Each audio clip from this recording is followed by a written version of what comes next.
สัมผัสความหวานปีสุดที่จนชีวิตคอนควรปลดเกษียณพักใช้มาดนจนผมหล่นหนีมากมีผลงาน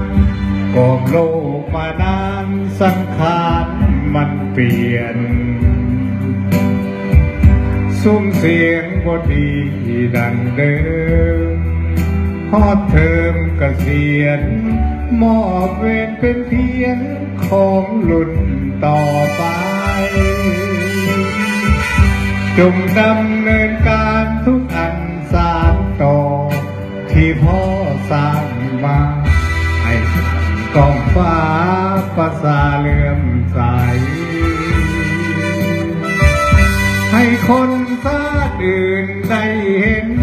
ว่าเราเคยเป็นชาติศิวิไลศิลปะเกียงไกรแต่ได้มา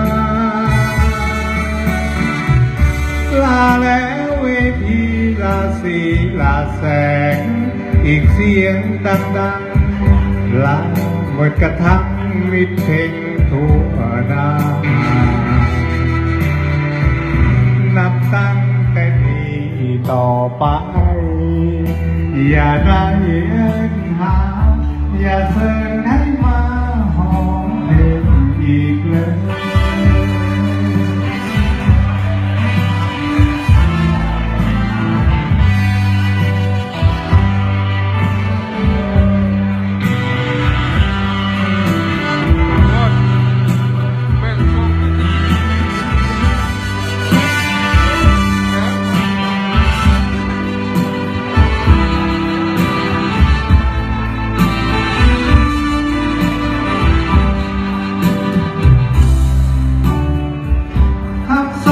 มาดนจนผมหล่นหนี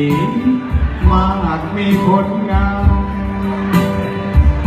ก่อนโลกมานานสังขารมันเปลี่ยนซุ้มเสียงก็ดีดังเดิมพอเทอมเกษียณมอบเวรเป็นเพียงของรุ่นต่อไปจงดำเนินการทุกอันสานต่อที่พ่อสร้างว่าให้ทำกองฟ้าประสาเลื่อมใสให้คนชาติอื่นได้เห็นว่าเราเคยเป็นชาติไทยศิลปะเกียงไกรแต่ได้มาลาแล้วเวทีลาสีลาแส